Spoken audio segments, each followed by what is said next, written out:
Hi. അങ്ങനെ ഇന്ന് എൻ്റെ ജർമ്മനിയിൽ 4ാമത്തെ ദിവസമാണ്. പിന്നെ ഇന്നലെ ക്യാസിൽ നിന്നൊക്കെ വന്ന് റൂമിൽ മ്യൂണിക്കിന്ന് കുറച്ച് ലേറ്റായി റൂമിലെത്തിയപ്പോൾ. അപ്പോൾ അതിന് ഫോണൊക്കെ ചാർജ് ചെയ്തിട്ടാണ്. മ്യൂണിക്കിലൊക്കെ നല്ല എന്താ പറയുക യമൻ മന്തിയൊക്കെ കിട്ടുന്ന സ്ഥലമൊക്കെ ഉണ്ട്. അത് വീഡിയോയിൽ ഉൾപ്പെടുത്താൻ പറ്റിയില്ല. ഇന്നലെ മന്തി കഴിച്ച് റൂമിൽ പോയി കിടന്നുറങ്ങി. രാവിലെ എണീറ്റ് ഇന്നിപ്പോൾ മനാഫിൻ്റെ അടുത്തേക്ക് പോവാം. മനാഫ് ഏകദേശം ഫുൾഡ എന്ന് പറഞ്ഞ സ്ഥലത്താണ്. അത് ഫ്രാങ്ക്ഫർട്ടിനൊക്കെ അടുത്താണ്. അപ്പോൾ അങ്ങോട്ടേക്ക് പോവുകയാണ്. ഞാൻ ഇപ്പോൾ റെയിൽവേ സ്റ്റേഷനിലുള്ളത്. ഞാൻ ന്യൂറംബർഗിൽ നിന്ന് കയറിയിട്ടോ. പിന്നെ കയറിയിട്ട് വേറൊരു റെയിൽവേ സ്റ്റേഷനിൽ നിന്ന് ഇറങ്ങിയതാണ്. ഇനിയിപ്പോൾ 2 കണക്ഷൻ ഉണ്ട് അങ്ങോട്ടേക്ക് പോകാൻ. അപ്പോൾ ബാക്കി വിശേഷങ്ങളൊക്കെ ഇനി ഫുൾ ഡേയിലാണ്. ബാക്കി ഇനി ഫുൾ ഡേ ഒന്ന് പ്ലാൻ ചെയ്യുക ഇനി എങ്ങോട്ടാണെന്നൊക്കെ. പിന്നെ ഞാൻ എന്തായാലും ലാറ്റ്വിയക്ക് ടിക്കറ്റ് എടുത്തിട്ടുണ്ട്. അത് സൺഡേയാണ്. ഇന്നിപ്പോൾ തേഴ്സ്ഡേ ആയി. Friday, Saturday, Sunday night Berlin നേരെ ലാറ്റ്വിയയിലോട്ട്. അത് ഏകദേശം ടിക്കറ്റ് ബസ്സിനാണ് പോകുന്നത്. 60 യൂറോ ആയിട്ടുള്ളൂ. ഫ്ലൈറ്റിന് നല്ല ടിക്കറ്റാണ്. നമ്മൾ പിന്നെ എത്ര ദിവസം നിൽക്കുന്നതെന്ന് പ്ലാൻ ആയില്ലല്ലോ. അപ്പോൾ അതുകൊണ്ട് അങ്ങനെ ബസ്സിന് അങ്ങനെ ടിക്കറ്റ് എടുത്താൽ അങ്ങനെ അത് ഏകദേശം 10-18 മണിക്കൂറുണ്ട് ബെർലിൻ നിന്ന് ലാറ്റ്വിയയിലോട്ട്. എന്തായാലും കുഴപ്പമില്ല. അത് റോഡ് ട്രിപ്പ് എനിക്കിഷ്ടമാണ്. എന്തായാലും നോക്കാം. അത് ബെർലിൻ നിന്ന് നൈറ്റ് കയറിയാൽ പിറ്റേന്ന് ഈവനിങ് ഒക്കെ ആകുമ്പോൾ ലാറ്റ്വിയ എത്തും. ന്യൂറംബർഗിൽ നിന്ന് ഫുൾ ഡേയിലൊക്കെ അത്യാവശ്യം ഡിസ്റ്റൻസ് ഉണ്ട്. 2 ട്രെയിനൊക്കെ മാറി കയറണം. ഈ മാറി കയറുന്നത് ഭയങ്കര ഒരു ചടങ്ങ് പരിപാടിയാണ്. അതിൻ്റെ ഇടയിൽ ഒരു 2 മണിക്കൂറൊക്കെ ഇങ്ങനെ ലേ ഓവറൊക്കെ വരും. അപ്പോൾ നല്ല എന്താ പറയുക സമയം പോവും. അതാണ് ഇവിടെ ഈ DBൻ്റെ മെയിൻ വിഷയം. പിന്നെ ചില ട്രെയിനൊക്കെ ഡിലേ വരും. അങ്ങനെയൊക്കെയാണ് ഇവിടുത്തെ DBൻ്റെ ഒരു കഥ. എന്തായാലും ഇന്ന് നല്ല വെതറാട്ടോ. നല്ല വെയിലുണ്ട്. ഇന്ന് ഇത്ര 16-17 ഡിഗ്രി അങ്ങനെ. ജാക്കറ്റിനൊന്നും ആവശ്യമില്ല. പിന്നെ കൈ പിടിച്ച് നടക്കണ്ടല്ലോ ഞാൻ വെച്ചിട്ട് ഇട്ടതാണ്. എന്തായാലും അതിന് ബാക്കി ഫുൾ ഡേ എത്തിയിട്ട് കാണാം. ഫുൾ ഡേക്ക് പോകുന്ന വഴി ഇവിടെ വൂസ്ബർഗ് എന്ന് പറഞ്ഞ സ്ഥലത്ത് ഇറങ്ങിയത്. അപ്പോൾ ട്രെയിനിന് കുറച്ച് സമയം ഉണ്ടായപ്പോൾ ഫുഡ് കഴിച്ചൊന്ന് പുറത്തിറങ്ങിയായിരുന്നു. നല്ലൊരു അടിപൊളി സിറ്റി കേട്ടോ. നല്ല വിൻറ്റേജ് ട്രാമൊക്കെ ഇതാ. എന്താ വൃത്തി എന്ന് പറയാം. എവിടെയൊക്കെ ഒരു റെയിൽവേ സ്റ്റേഷനായി കാണുന്നത്. അടിപൊളി. അവിടെ നിന്ന് ഇങ്ങനെ ട്രാം ഇങ്ങനെ റൗണ്ട് അടിച്ച് അങ്ങനെ പോകും. നല്ല അടിപൊളി സിറ്റി. അവിടെ ഇതുണ്ടല്ലേ ഇപ്പോൾ ഒരു പാർക്ക് പോലെ. പിന്നെ അങ്ങോട്ടൊക്കെ ആ സ്ട്രീറ്റും ഉണ്ട്. നൈസാണ്. പക്ഷേ എനിക്ക് സമയമില്ല. എല്ലാം അങ്ങോട്ട് പോയായിരുന്നു. എല്ലാ സിറ്റി നൈസാണ്. ഇതാ ബസ് സ്റ്റാൻഡ് ഇതാ അവിടെ. ഒന്നാണെങ്കിൽ നല്ല വെയിലുമാണ്. പുറത്തൊക്കെ ഒന്ന് കണ്ണ് തുറക്കാൻ പറ്റില്ല. കണ്ണട വെച്ചിറങ്ങേണ്ടി വരും. എന്തായാലും ട്രെയിനിന് വെയിറ്റ് ചെയ്യട്ടെ. പുള്ളി കയറി. ബാനോഫൊക്കെ എന്തായാലും നൈസാണ് ജർമ്മനിയിലെ. എല്ലാം ഒന്നിനൊന്നും മെച്ചം. ചില ബാനോഫൊക്കെ സീനാണ്. എയർപോർട്ടൊക്കെ പോലെ ആയിരിക്കും. ഇതാണ് ഇതിൻ്റെ ഒരു ഉൾവശം. അതാ 4:01 ട്രെയിനിൽ നമുക്ക് പോകണ്ടേ. ഇതാ ഡോർട്ട്മുണ്ട്. ഞാൻ കഴിഞ്ഞ പ്രാവശ്യം ജർമ്മനി വന്നപ്പോൾ അന്നൊന്നും വ്ളോഗൊന്നുമില്ല. ആ ഡോർട്ട്മുണ്ടൊക്കെ ഞാൻ പണ്ട് പോയതാ. ഇവിടെ ട്രെയിനിൻ്റെ ടൈമിങ് ഇതൊക്കെ നൈസാണ്. ഐ മീൻ ഇപ്പോൾ പെട്ടെന്ന് മനസ്സിലാകാൻ അതിനൊക്കെ വലിയ സീനില്ല. നമ്മൾ DB എന്ന് പറഞ്ഞ ആപ്പ് തുറന്ന് എങ്ങോട്ടാണ് പോകേണ്ടത് ടൈപ്പ് ചെയ്താൽ അതിൽ പോകാനുള്ള ട്രെയിനും എല്ലാം കാണിക്കും. പിന്നെ അത് നോക്കി അങ്ങ് കയറിയാൽ മതി. എന്താ അവിടെ കുന്ന് കാണുമ്പോൾ മറ്റേ മൂന്നാറൊക്കെ ടീ പ്ലാന്റേഷൻ ഉണ്ടാവില്ലേ, തേയിലത്തോട്ടം പോലെ ഉണ്ട്. അതുകൊണ്ടോ വേറെ എന്താ കൃഷിയാന്ന് തോന്നണം. ന്യൂറംബർഗിൽ നിന്ന് ഏകദേശം 4 മണിക്കൂർ യാത്രയ്ക്ക് ശേഷം ഞാൻ ഫുൾ ഡേയിലെത്തി. ഇതാണ് ഫുൾ ഡേ റെയിൽവേ സ്റ്റേഷൻ. പിന്നെ ഇവിടെ സൺസെറ്റിൻ്റെ സമയമായി. നല്ല ഗാർഡനൊക്കെ ഉണ്ട് ബാക്കിൽ. പൂവൊക്കെ സെറ്റ് ചെയ്ത്. I love full day. ഇനി സൺസെറ്റ് എന്തോ കാണാനുണ്ടെന്ന് പറഞ്ഞു ഇവൻ. അതാ മനാഫ് ഉണ്ട് ഇവിടെ. മനാഫിൻ്റെ രാജ്യമാണിത്. മനാഫിൻ്റെ territory full day. Ban of grill kebab ഷോപ്പാ ഏതാ. എന്തായാലും ഇനി 2 ദിവസം ഇവിടെ എക്സ്പ്ലോർ ചെയ്യാനാണ് പ്ലാൻ. ഇനി ഇവിടുന്ന് വേറെ എങ്ങോട്ടെങ്കിലും പോകണമെന്ന് വിചാരിക്കുന്നുണ്ട്. നോക്കട്ടെ. ഓക്കെ, ഞാൻ വീഡിയോയിൽ ആഡ് ചെയ്യാം. മനാഫിൻ്റെ യൂണിവേഴ്സിറ്റിൻ്റെ ക്യാമ്പസിൽ വന്ന ഒരു സൺസെറ്റ് കാണാൻ. ഏകദേശം ആയി. പക്ഷെ നല്ല രസമുണ്ട് ഇങ്ങോട്ട് കാണാൻ. ഓ, അടിപൊളി വ്യൂ. പിന്നെ അവിടെ ഒരു ചർച്ചൊക്കെ ഉണ്ടോ. ഇതാ കോളേജിൻ്റെ ക്യാമ്പസ്. അത് കണ്ടില്ല ഫുള്ള് മറ്റേ മുന്തിരിവള്ളികളാണ് ഇതൊക്കെ. കുറേ പുതിയ ബിൽഡിംഗ് ഉണ്ട്, കുറേ പഴയ ബിൽഡിംഗ് ഉണ്ട്. ഇതൊക്കെ പുതിയത്. Nice campus. ഇതാണ് ഒരു ജർമ്മൻ ക്യാമ്പസ്. അതൊക്കെ കുറേ പഴയ ബിൽഡിങ്ങുകൾ.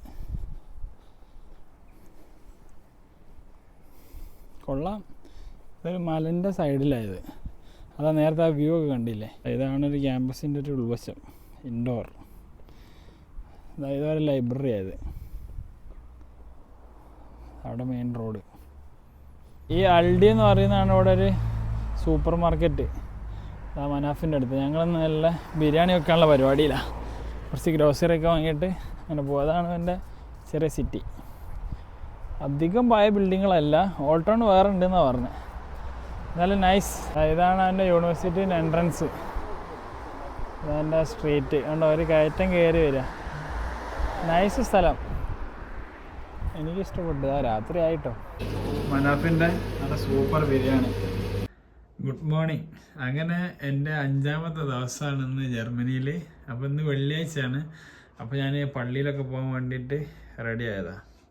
അപ്പോൾ ഇവിടുത്തെ പള്ളിപ്പോക്ക് എങ്ങനെയാണെന്ന് നോക്കട്ടെ. ഞാൻ ഈ റൂമിൽ നിന്നുള്ളൊരു വ്യൂ ഞാൻ കാണിച്ചു തരാം. ചെറിയൊരു മൂടി ക്ലൈമറ്റാണ്, പക്ഷേങ്കിൽ വെയിലങ്ങനെ വന്ന് തുടങ്ങുന്നുണ്ട് അവിടെയൊക്കെ. ഈ ബാൽക്കണി എന്നുള്ളൊരു വ്യൂ ആണ്. നൈസാണ്. ഇത് ഫുൾഡ എന്ന് പറഞ്ഞൊരു സിറ്റിയാണ്. പിന്നെ ഇതങ്ങനെ ആൾക്കാരങ്ങനെ കൂടുതലായിട്ടൊന്നും ഇല്ല, പക്ഷെ ഭയങ്കര പീസ്ഫുള്ളാണ്. പിന്നെ അങ്ങനെ പഴയ ബിൽഡിങ്ങുകളൊക്കെ വളരെ കുറവാണ്. ഒക്കെ പുതിയതായിട്ടുണ്ടാക്കിയ ബിൽഡിങ്ങുകൾ. അതായത് ഇപ്പോൾ ഇവിടുത്തെ ഒരു റെസിഡൻഷ്യൽ ഏരിയ ആണ് ഇതൊക്കെ താഴെ കാണുന്നത്. അങ്ങനെ ഞാൻ പള്ളിയിലേക്കുള്ള പോകുന്ന വഴിയാണ്. ഇന്നലെ മനാഫിൻ്റെ റൂമിലായിരുന്നു. ഇന്നലെ അവിടെ ബിരിയാണിയൊക്കെ വെച്ച് നൈസായിരുന്നു. നല്ല മലബാരി ചിക്കൻ ബിരിയാണി, ദം ബിരിയാണിയൊക്കെ വെച്ച്. പിന്നെ പള്ളി ഇവിടെ ഏകദേശം അടുത്താണ്. അപ്പോൾ ഒറ്റ ബസ് കയറിയാൽ മതി. ഞാൻ എന്നിട്ട് ബസ് സ്റ്റോപ്പിലോട്ടുള്ള നടന്ന് പോകുന്ന വഴിയാണ്. അവിടെ ഭയങ്കര ആൾക്കാർ കുറവാട്ടോ. നല്ല പീസ്ഫുൾ ഏരിയ. അതിൻ്റെ ഫ്രണ്ടിൽ ചെറിയൊരു പാർക്കൊക്കെ. പിന്നെ ഇവിടെയൊക്കെ ഇലകളൊക്കെ പൊഴിഞ്ഞ് തുടങ്ങി. ഞാൻ ലാറ്റ്വിയയിൽ നിന്ന് പോന്നിട്ട് ഇന്ന് 8 ദിവസമായി. ഇനി ഇന്നത്തെ പ്ലാൻ എന്ന് പറഞ്ഞാൽ ഈവനിങ് ഒരു കാസിൽ പോകുന്നുണ്ട്. അതുകൊണ്ടുന്ന് ട്രെയിനിൽ 1 മണിക്കൂർ പോകണം. കാസൽ എന്ന് പറയും, കാസൽ. അതൊരു നൈസ് കാസിലാണ്. അപ്പോൾ അവിടെ പോകാനേ ഇന്ന് സമയം ഉണ്ടാവും ചിലപ്പോൾ. പിന്നെ ഇന്ന് രാത്രി ഇവിടെ നിന്ന് നാളെ രാവിലെ തന്നെ ഞങ്ങൾ ബെർലിനിലോട്ട് പോകും. ബെർലിനിൽ 2 ദിവസം കറങ്ങിയിട്ട് ഇന്നിപ്പോൾ വെള്ളി ശനി കറങ്ങും. ഞായറാഴ്ച നൈറ്റ് എനിക്ക് ബസ് ലാറ്റ്വിയയിലോട്ട്. അപ്പോൾ തിരിച്ച് ലാറ്റ്വിയയിലോട്ട്. അങ്ങനെയാണ് ഇപ്പോൾ മൊത്തത്തിൽ സ്കെഡ്യൂൾ ചെയ്ത്. ഇനിയിപ്പോൾ അതിലൊന്നും മാറ്റമുണ്ടോ എന്ന് അറിയില്ല. എന്തായാലും നാളെ രാവിലെ ബെർലിനിലോട്ട് പോകും. ബെർലിനിൽ നിന്ന് ഫുൾ ഡേ ഏകദേശം 8 മണിക്കൂർ ട്രെയിൻ യാത്ര ഉണ്ട്. അപ്പോൾ എന്താവുമെന്നൊക്കെ അറിയാം. 8 മണിക്കൂർ എന്ന് പറഞ്ഞാൽ 3-4 ട്രെയിൻ മാറി കയറണം. അതാണ് അത്ര സമയം. അതാണ് ഇവിടുത്തെ ഒരു മെയിൻ ടാസ്ക് കേട്ടോ. അല്ലെങ്കിൽ പിന്നെ ഇൻ്റർസിറ്റി ഒക്കെ എടുത്ത് പോകണം. അതിനുള്ള പൈസ നമ്മളെ ഇല്ലാത്തതുകൊണ്ടാണ് ഇങ്ങനെ ഈ ട്രെയിൻ മാറി കയറി പോകുന്നത്. ഇത് റെയിൽവേ സ്റ്റേഷൻ. ഞാൻ ഇന്നലെ വന്ന് ഇറങ്ങി DBൻ്റെ. അതായത് ഇവിടെ നിന്ന് എങ്ങാനാണ് ബസ്. എന്നാലും ബസ് കയറി പോയി നോക്കാം. എന്താ DB. ഇതിൻ്റെ മുകളിലൊക്കെ ഒരു ഫ്ലവർ സെറ്റ് ചെയ്തിട്ട് നല്ല ഭംഗി. അതാണ് bus stand. I love full day. അതാണ് ഇവിടുത്തെ ഒരു സ്ട്രീറ്റ്. അങ്ങോട്ട് സെൻട്രലിൽ അത്യാവശ്യം ആൾക്കാരുള്ളൂ. ലാറ്റ്വിയൊക്കെ പോലെ തന്നെ. ഇവിടെ ബസ്സിൻ്റെ ടൈമൊക്കെ ഇങ്ങനെയാണ്. എനിക്ക് A നമ്പർ ബസ്സിലാണ് പോകേണ്ടത്. അത് 2 മിനിറ്റ് കൊണ്ട് വരും. അത് A പ്ലാറ്റ്ഫോമിൽ ഇവിടെ വരും. പള്ളിയിലേക്ക് പോകുന്ന വഴിയാണ്.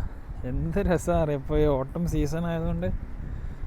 പിന്നെ ഈ സ്ഥലം എന്ന് പറയുന്ന ഒരു കുന്നും ചെരിവും അങ്ങനത്തെ ഒരു സ്ഥലങ്ങൾ. കയറ്റം ഇറക്കം. നല്ല ഭംഗിയുള്ള സ്ഥലം കേട്ടോ. ഞാൻ ഏകദേശം ആ പള്ളീൻ്റെ അടുത്ത് എത്തി. ഇതൊരു തുർക്കിക്കാർ നടത്തുന്ന ഒരു പള്ളിയാണ്. ഇവിടെ നിന്ന് ഭയങ്കര തുർക്കിക്കാരായതുകൊണ്ട് അങ്ങനെ പള്ളിക്കൊന്നും വലിയ ക്ഷാമല്ല. നല്ല പള്ളിയൊക്കെ ഉണ്ട്. ഇതാണിപ്പോൾ ഞാൻ വന്ന പള്ളി. എന്തായാലും ഉള്ളിൽ കയറാം. നിസ്കാരം കഴിഞ്ഞിട്ട് കാണാം ഗൈസ്. അങ്ങനെ നിസ്കാരം കഴിഞ്ഞ് ഇറങ്ങി. അത്യാവശ്യം നല്ല ആൾക്കാരൊക്കെ ഉണ്ടായിരുന്നു. നല്ല അൽഹംദുലില്ലാ അതായിട്ട് കഴിഞ്ഞു. ഇനിയിപ്പോൾ ഇവിടുന്ന് ബസ് കയറിയിട്ട് ഫുൾഡ ആ സെൻറ്ററിലൊന്ന് പോയിട്ട് കറങ്ങട്ടെ. മനാഫ് ഷിഫ്റ്റിലാണ്. അപ്പോൾ അവൻ വരുവോളും ഞാൻ ഫ്രീയാണ്. ഇവിടെ നിന്ന് ഇറങ്ങിയിട്ട് അവൻ വന്നിട്ട് വേണം എൻ്റെ ആ കാസിലോട്ട് പോകാൻ. അപ്പോൾ സെൻട്രലിലോട്ട് പോകാനുള്ള പരിപാടി നോക്കണ്ടേ. ചെറിയ ഡിസ്റ്റൻസേ ഉള്ളൂ, 2-3 സ്റ്റോപ്പ്. അങ്ങനെ ഞാൻ തിരിച്ച് ബാനോഫിലെത്തി. ബാനോഫിൽ ഇവിടുത്തെ സ്ട്രീറ്റിലൊക്കെ അത്യാവശ്യം നല്ല ആൾക്കാരുണ്ട്. പിന്നെ സൈഡിൽ റെസ്റ്റോറൻറ്റുകൾ, കുറേ കടകൾ എല്ലാം ഉണ്ട്. ഞാനിത് ആ സ്ട്രീറ്റ് നേരെ ബാനോഫിലോട്ടാണ്. ഞാൻ പിന്നെ ഇങ്ങോട്ടേക്ക് ഇങ്ങനെ വന്നപ്പോൾ ഇവിടെ കുറച്ച് ഓൾഡ് ടൗണിൻ്റെയൊക്കെ ഒരു ഇത് കാണുന്നുണ്ട് അവിടെ കുറേ ചർച്ചൊക്കെ. അപ്പോൾ അങ്ങോട്ടേക്ക് ഒന്ന് പോയി നോക്കട്ടെ. ഇവിടെ തന്നെയാണ് കുറച്ച് പഴയ ബിൽഡിംഗ് ഒക്കെ കാണുന്നത്. ഇതിൻ്റെ അപ്പുറം ഈ ബിൽഡിംഗ് കാണാൻ നല്ല രസമുണ്ട്. പിന്നെ ഇതൊരു പഴയ ചർച്ച്. ആ ഗ്യാപ്പിലൂടെ അങ്ങോട്ട് പോയി നോക്കട്ടെ. അത് അവിടെ കുറേ ഫുഡ് സ്ട്രീറ്റൊക്കെ തന്നെയാണ്, കഫേയൊക്കെ അങ്ങോട്ടേക്കൊക്കെ. എപ്പുറ സൈഡും ഓൾഡ് ടൗണിൻ്റെയൊക്കെ പറ്റിയൊരു ആംബിയൻസിൽ ഇങ്ങനെ ഇയാൾ മ്യൂസിക് പ്ലേ ചെയ്യാം.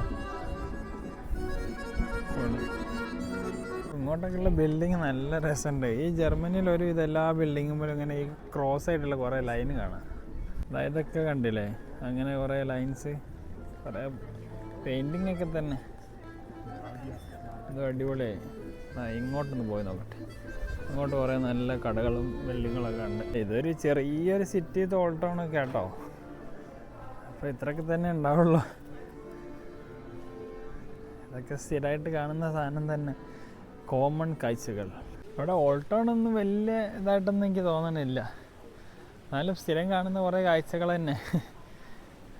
ചെറിയ ചെറിയ ഡിഫറൻസ് ഒക്കെ ഉണ്ട്.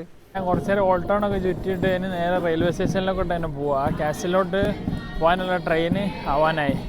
അപ്പോൾ അങ്ങോട്ടേക്ക് പോയിക്കൊണ്ടിരിക്കുക. ഫ്രണ്ടിൽ അവിടെ കാണുന്നതാണ് റെയിൽവേ സ്റ്റേഷൻ. അവിടെ കുറേ ആൾക്കാർ പാട്ടൊക്കെ പാടുന്നു. അച്ഛനും മക്കളാണെന്ന് എനിക്ക് തോന്നണേ. അടിപൊളി. ആ സ്ട്രീറ്റിലൊക്കെ ഇപ്പോൾ ആൾക്കാർ നിറഞ്ഞ്. ഇതാണ് നമുക്ക് പോകാനുള്ള ട്രെയിന്, കാസൽ ഓഫ് ബാനോഫ്. റെയിൽവേ സ്റ്റേഷനിലെത്തി മനാഫ് ഇപ്പം വരും, അങ്ങനെ വെയിറ്റ് ചെയ്യാം. ആ ട്രെയിൻ വന്നല്ല, ഇതാണ് ട്രെയിൻ. പക്ഷെ 4 രൂപേനെ എടുക്കുള്ളൂ. ഈ ഒരു സാധനം കാണുന്നില്ലേ, അതാണ് ആ കാസിൽ. അവിടെ അങ്ങോട്ടാണ് ഇപ്പോൾ പോണേ. അതന്നെ. ഏകദേശം 1.5 മണിക്കൂർ കൊണ്ട് ഞങ്ങൾ ഫുൾ ഡേ ഒന്ന് കാസലിലെത്തി.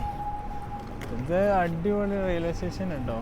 അവിടെ ട്രാം സ്റ്റോപ്പ്, ബസ് സ്റ്റോപ്പ് ഒക്കെ തന്നെ വേണ്ട. ഞങ്ങളൊരു ട്രാം ഓടിച്ച് അങ്ങോട്ടേക്ക് പോവാണ്. ഒരു 10 മിനിറ്റ് ഉണ്ട് അവിടെ നിന്ന് പോകാൻ. യാത്രയെ തുടങ്ങി. എന്തായാലും നോക്കാം ലൈറ്റ് ഉണ്ടോന്ന്. ഇതാ 2 സൈഡും കാട്, കാട്ടിലൂടെ കഴിച്ച് പോകുന്നത് ഉണ്ടോ. ആ കാസിൽ തന്നെ ഒരു കാട്ടിലാണ്.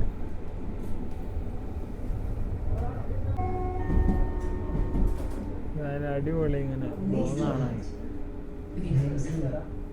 ട്രാം ഇങ്ങനെ വളഞ്ഞു പോകുന്നതാണ്. എന്തൊക്കെ നോക്കിയാൽ അടുത്ത വേറെ ട്രാം എത്താനായോ? ഇതിട്ടാണോ? അപ്പോൾ നമുക്ക് ഇറങ്ങാനുള്ള സ്റ്റോപ്പ് എത്തി. ഈ ട്രാം വന്ന വഴിയാണ് ഇപ്പോൾ അത്. നല്ല ഭംഗിയുള്ള സ്ഥലം. ഇതാ ഈ ഇലകളൊക്കെ പ്ലാസ്റ്റിക് പോലെ ഉണ്ട്, പക്ഷെ ഒറിജിനലാണ്. ഓട്ടം സീസണിലത് ഇങ്ങനെ മഞ്ഞാവും.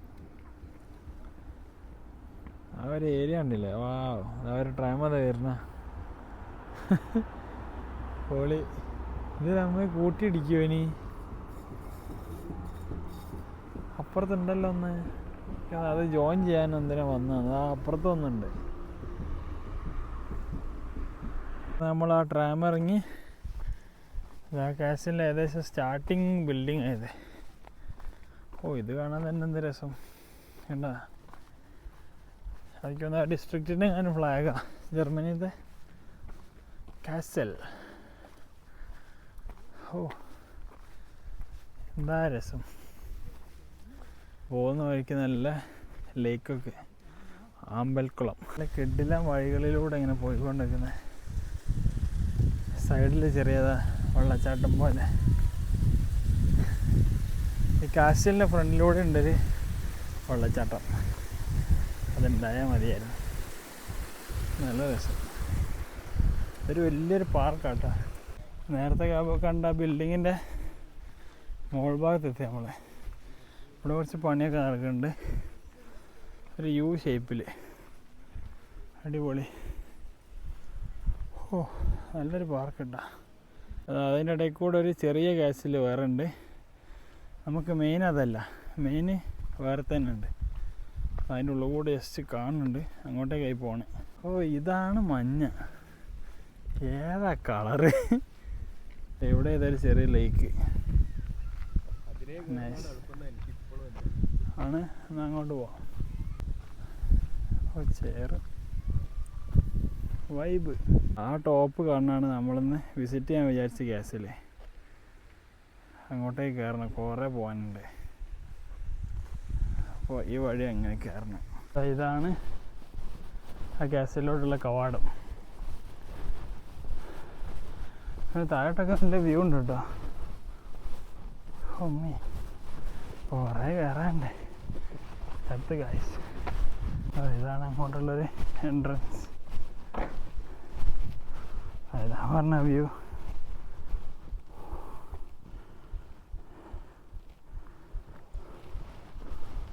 ഞങ്ങൾ ഇതിലോട്ട് കയറി. അങ്ങനെ കുറേ കാട്ടിൽക്കൂടെ നടന്നു വന്നിട്ട് ഇതിൻ്റെ താഴത്ത് ഇനി ഏകദേശം ഒരു 500 സ്റ്റെപ്പ് ഉണ്ട്. അതും കൂടി കയറണം, എന്നാലേ ആ മുകളിലെത്തുള്ളൂ. അതാ ഇപ്പോൾ തന്നെ ഒരു ചെറിയ വ്യൂ കണ്ടില്ലേ. ഇതിന് അതിൻ്റെ മുകളിൽ കയറിയാൽ നല്ല സെറ്റായിരിക്കും. ഓ, ഈ ഏരിയയൊക്കെ എന്ത് രസമുണ്ടെന്ന് അറിയാം കാണാൻ. ആ ലേക്ക്, അവിടെ ഒരു ചെറിയ ബ്രിഡ്ജ്. മെല്ലെ മുകളിൽ കയറട്ടെ, ഇരുട്ടാകുന്നതിന് മുന്നേ. ഏകദേശം ആയി തുടങ്ങിയപ്പോൾ കുറച്ചൊരടുത്തെത്തി. ഇനിയുണ്ട് കുറേ കയറാൻ. ഞാൻ താഴേക്കുള്ളൊരു വ്യൂ കാണിച്ചുതരാം. ഓ, ഇത് സീൻ. അവിടെ റോട്ടിൽ കൂടെ വണ്ടി വന്നിട്ടില്ലേ. നടന്ന് കുഴങ്ങി കാഴ്ച. എല്ലാ ഗ്യാസിലും മലിൻ്റെ മുകളിൽ കൊണ്ടുപോയിട്ടാൽ കാണുമ്പോൾ കിടക്കും. കഴിഞ്ഞ ദിവസം ഇതേപോലെ ഒന്ന് കയറിയിട്ടേ ഉള്ളൂ. പക്ഷെ അത് കയറിയൊക്കെ മുതലായിരുന്നു. അതായത് ഇതും അത്യാവശ്യം ഇനിയും കയറാനുണ്ട്. ഇതിപ്പോൾ എൻ്റെ താഴെ എത്തിയിട്ടുള്ളൂ. ഞാൻ കാണിച്ചു തരാം. വേണ്ട, പക്ഷേ എൻ്റെ മുകളിൽ നിന്ന് ഇങ്ങനെ താഴേക്ക് നല്ലൊരു വ്യൂ ഉണ്ടാവും. അതായത് ഇതിലൂടെ ശരിക്കും ഇങ്ങനെ വെള്ളം ചാടി വരലുണ്ടായിരുന്നു. പക്ഷേ എനിക്ക് അതിപ്പോൾ മഴ ഇല്ലാത്തതുകൊണ്ട് വെള്ളം ചാട്ടൊന്നുമില്ല. ഓ, എന്താ വ്യൂ. അതായത് കുളമുണ്ട്. ആ വെള്ളം ഇങ്ങനെ ചാടി വന്ന് ഇതിലോട്ടാണ് വീഴുക. അതായത് അതിൻ്റെ കറക്റ്റ് സെൻറ്ററാണ് ഞാൻ ഇപ്പോൾ ഉള്ളത്. അപ്പോൾ ഇതാണ് ഇന്നത്തെ ഗ്യാസിൽ. പക്ഷേ കുറച്ചുകൂടി മുകളിലേക്ക് കയറും. മുകളിൽ കുറേ ആൾക്കാരൊക്കെ ഉണ്ട്. ഈ ഹെർക്കുലീസ് എന്നാണ് അതിന് പറയുന്ന പേര്. അത് അയാളാണ് ആ മുകളിൽ കാണുന്നത്. ഈ സ്ഥലത്തിന് അങ്ങനെ പറയുന്നത്. ഓ, ഏതാ വ്യൂ. അങ്ങനെ ഗ്യാസിലെ സൈഡിലൂടെയുള്ള സ്റ്റെപ്പ് കൂടി ഞങ്ങൾ കയറി തുടങ്ങി. കിതപ്പാണ് ഗൈസ്, തണുപ്പത്. സത്യം പറഞ്ഞാൽ ഇതിൽ ആ വെള്ളച്ചാട്ടം കൂടി ഉണ്ടായിരുന്നെങ്കിൽ അടിപൊളിയായിനെ. അത് മഴ ഇല്ലാത്തതുകൊണ്ട് അത് ഇല്ല. ഇനിയുണ്ട് കുറച്ചുകൂടി കയറാൻ. നമ്മൾ ഏകദേശം മുകളിലെത്തി. അവിടെ സൈഡിൽ എൻ്റെ മെയിൻ്റനൻസ് നടന്നുകൊണ്ടിരിക്കുക. കിതപ്പ്. അവിടെ അങ്ങനെയാണ് താഴെയുള്ള വ്യൂ. അതാണ് കാസൽ ടൗണാണ് കാണുന്നത്. മൊത്തം വലിയ ടൗണാണ്. ഇതിലൂടെ വെള്ളച്ചാട്ടം ഉണ്ടായതിനെ പൊളിച്ചേനെ. ഇതാണ് കാസിൽ. ശരിക്കും നല്ലപോലെ കയറാണ്ട്. ആ കാണുന്ന കാട്ടിലൂടെ കുറേ സ്റ്റെപ്പ്, പിന്നെ ഇത്തിരി ഈ കാണുന്ന ഇതിലൂടെ. എന്തായാലും വൺ ടൈം എന്തായാലും വിസിറ്റ് ചെയ്യാൻ പറ്റും. അങ്ങോട്ടുള്ള വ്യൂ അടിപൊളിയാണ്. ഓ, കയറി കണ്ട് വേർത്ത് വലിച്ച് ഇതോ ജാക്കറ്റൊക്കെ കുറച്ച് തണുപ്പുള്ള. എന്നാലും കുഴപ്പമില്ല. അങ്ങോട്ടുള്ള ലൈറ്റൊക്കെ നൈസാണ്. ഉള്ളിൽ വന്നിട്ടുള്ള ഇന്നത്തെ പ്ലാനും കഴിഞ്ഞ്. അങ്ങനെ ഇതായിരുന്നു ഇന്നത്തെ പ്ലാൻ, ഈ കാസിലോട്ട് വരുന്നത്. അപ്പോൾ അതും വിസിറ്റ് ചെയ്ത് ഇനി നേരെ റൂമിലോട്ട്. ഏകദേശം ഒരു 1.5 മണിക്കൂർ, 1 മണിക്കൂർ എനിക്ക് തോന്നുന്നു താഴോട്ട് ഇറങ്ങാൻ തന്നെ ഉണ്ട്. പിന്നെ ട്രെയിനിലൊരു 1.25 മണിക്കൂർ. അത് കഴിഞ്ഞ് റൂം. നാളെ രാവിലെ ബെർലിനിലോട്ട് പോകും. ബെർലിനിലേക്ക് തന്നെ ഉണ്ട് ഏകദേശം 8 മണിക്കൂർ ഇവിടുന്ന്. ഏകദേശം ഈവനിങ് ആകുമ്പോൾ അവിടെ എത്തും. അവിടെ എന്തോ ഒരു ലൈറ്റിൻ്റെ ഷോ ഒക്കെ ഉണ്ട്. അപ്പോൾ അത് കണ്ട് അവിടെ സ്റ്റേ ചെയ്ത് പിറ്റേന്ന് ഞായറാഴ്ചയും മൊത്തം കറങ്ങിയിട്ട് ഈവനിങ് ലാറ്റ്വിയയിലോട്ട് പോകും. അതാണിപ്പോൾ മൊത്തത്തെ പ്ലാന്. അപ്പോൾ ഓക്കെ, ബൈ.